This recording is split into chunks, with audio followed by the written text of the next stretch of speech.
आने वाले एपिसोड में कहानी ऐसा मोड़ लेने वाली है जहां से किसी भी किरदार के लिए पीछे लौटना आसान नहीं रहेगा। आर्यवर्धन इस वक्त अंदर से पूरी तरह टूट चुका है।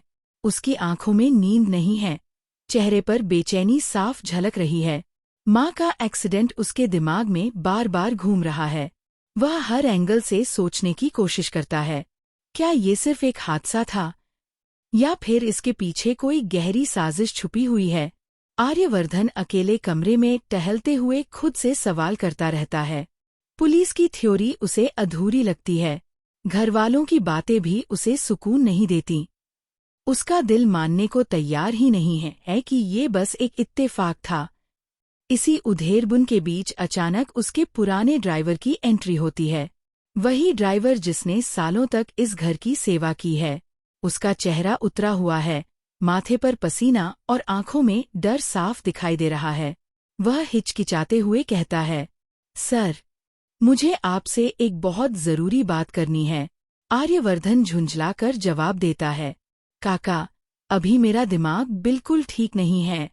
माँ की हालत ने मुझे पूरी तरह परेशान कर रखा है। बाद में बात करते हैं। लेकिन ड्राइवर इस बार पीछे नहीं हटता। उसकी आवाज कांपती है जब वह कहता है, सर, ये बात माँ जी से ही जुड़ी हुई है। ये सुनते ही आर्यवर्धन चौंक जाता है। वह अचानक रुक जाता है और ड्राइवर की तरफ घूर कर देखता है। क्या मतलब है तुम्हारा? उसकी आवाज में सख्ती और डर दोनों साफ झलकते हैं। अब ड्राइवर वह सच बताता है जिसे वह अब तक दिल में दबाए बैठा था।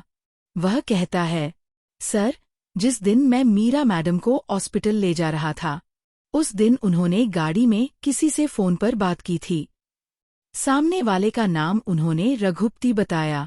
ड्राइवर एक पल रुकता है, जैसे शब्दों का वजन खुद उस पर भारी पड़ रहा हो।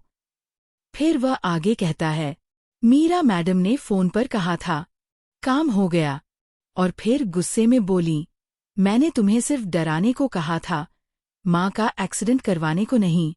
ये सुनते ही आर्यवर्धन के पैरों तले जमीन खिसक जाती है। उसका दिल जोर से धड़कने लगता है। ड्राइवर आगे बताता है कि मीरा का लहजा, उसकी बेचैनी और फोन काटने के बाद का डर, सब कुछ साफ इशारा कर रहा था कि इस पूरी साजिश के पीछे मीरा का ही हाथ हो सकता है। ड्राइवर की आंखें भर आती हैं। वह भावुक होकर कहता है, सर, मैं इस घर में सालों से काम कर रहा हूँ। माँ जी ने हमेशा मुझे अपने बेटे की तरह समझा है। आप दोनों के एहसानों का कर्जदार हूँ। इसीलिए मैं ये सच और ज्यादा देर तक छुपा नहीं सका। वह यह भी साफ कह देता है, सर, सब लोग अन्नू बिटिया को गलत समझ रहे हैं, लेकिन मुझे पूरा यकीन है इस सब में उसका कोई हाथ नहीं है। ये सब सुनकर आर्यवर्धन बिल्कुल शॉक्ड रह जाता है। उसके चेहरे का रंग उड़ जाता है। उसके सामने जैसे एक एक करके सारी घटनाएं जुड़ने लगती हैं। अब उसे वो बातें याद आने लगती हैं जो पहले उसने नजरअंदाज कर दी थीं। अब आर्यवर्धन की नजरें बदल जाती हैं। वह मीरा को पहले से ज्यादा गौर से देखने लगता है। हर बात, हर रिएक्शन उसे संदिग्ध लगने लगता है। दूसरी तरफ मीरा की हालत भी कुछ ठीक नहीं है। उसका दिल बुरी तरह घबराया हुआ है। उसे डर सता रहा है कि कहीं रघुपति कोई गलती न कर दे, कहीं सच सामने न आ जाए। वह बार बार अपने फोन को देखती है, लेकिन कॉल करने की हिम्मत नहीं जुटा पा रही। इसी दौरान आर्यवर्धन मीरा के पास आता है। उसकी आवाज शांत होती है, लेकिन आंखों में सवालों की आग छुपी होती है। मीरा, तुम कुछ परेशान लग रही हो। सब ठीक तो है? मीरा एक पल के लिए घबरा जाती है, लेकिन तुरंत खुद को संभाल लेती है। नकली मुस्कान के साथ कहती है, हाँ सर, सब ठीक है, बस थोड़ी थक गई हूँ। लेकिन अब बहुत देर हो चुकी होती है। आर्यवर्धन के दिल में मीरा के खिलाफ शक की पहली मजबूत दरार पड़ चुकी होती है, और जब एक बार शक जन्म ले ले, तो वह सच्चाई तक पहुंचकर ही दम लेता है। अब सबसे बड़ा सवाल यही है, क्या ड्राइवर ने सच बताकर सही किया?